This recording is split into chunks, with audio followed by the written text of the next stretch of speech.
Calcutta university के same one में history general या माइनर और ऑनर्स में क्या इंपॉर्टेंट है, तो आज हम लोग इसी पर चर्चा करेंगे। ध्यान दीजिएगा। सबसे पहले पहला जो क्वेश्चन है सोर्सेस। सोर्सेस में 3 क्वेश्चन होते हैं। Discuss the literary sources, archaeological sources and foreign account. Foreign account जो होगा वो शॉर्ट में आएगा, ये ध्यान दें आप। लेकिन लिटरेरी सोर्सेस और आर्कियोलॉजिकल सोर्सेस ये दोनों इंपॉर्टेंट हैं, लॉन्ग में आएंगे। ठीक है। उसके बाद आता है discuss the feature of Harappa civilisation. Harappa civilisation के जो फीचर हैं, ये क्वेश्चन बनता है। दूसरा discuss the decline of Harappan civilisation.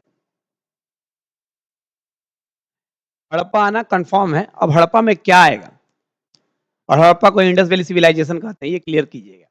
तो हड़प्पा में क्या आएगा, या तो फीचर आ सकता है या डिक्लाइन आ सकता है, रेडी रहे इसके लिए। उसके बाद इसका द फीचर ऑफ मेसोलिथिक।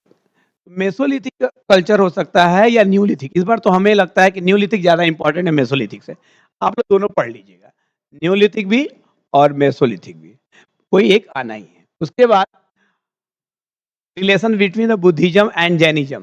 तो बुद्धिज्म और जैनिज्म में रिलेशन पूछ सकता है, या ये पूछता है discuss the causes of the success of 6th century BC religious movement. 6th century BC religious movement, मतलब जैनिज्म और बुद्धिज्म सक्सेस हुआ in against of Vedic religion, Brahmanical religion, तो क्या कारण थे, कैसे सक्सेस हुआ। मतलब 6th सेंचुरी बीसी में जो आपके जैनिज्म और बुद्धिज्म जो सक्सेस हुए हैं, इसको रिलीजियस मूवमेंट कहा जाता है। और ये किसके अगेंस्ट में हुआ था, तो सनातन या वैदिक रिलीजन के अगेंस्ट में हुआ था, और ये सक्सेस हुआ था, तो उसके काजेज पूछे जाएंगे। नेक्स्ट क्वेश्चन है discuss the reason for the rise of महाजनापद।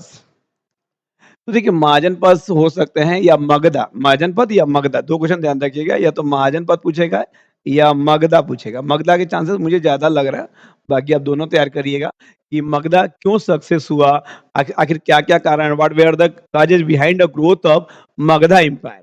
Next question है discuss the short notes on sabha samiti. और उसके बाद है वही discuss the rise for the Jainism and Buddhism. Jainism Buddhism वही मैं 6th सेंचुरी बीसी बोला हूँ, यहाँ नाम ले लिया कि 6th सेंचुरी बीसी मूवमेंट क्यों सफल हुआ, या फिर discuss the rise of Jainism and Buddhism religion. तो दोनों ही एक क्वेश्चन है। उसके बाद हम आएंगे आर्यन प्रॉब्लम। आर्यन प्रॉब्लम क्या है, आर्यन इन्वेजन थ्योरी बोला जाता है, इसे क्या बोला जाता है, discuss the Aryan invasion theory. क्या होता है ये, तो आर्य कौन थे, हु वेर आर्यंस, इसको लेकर विद्वानों में डिबेट है।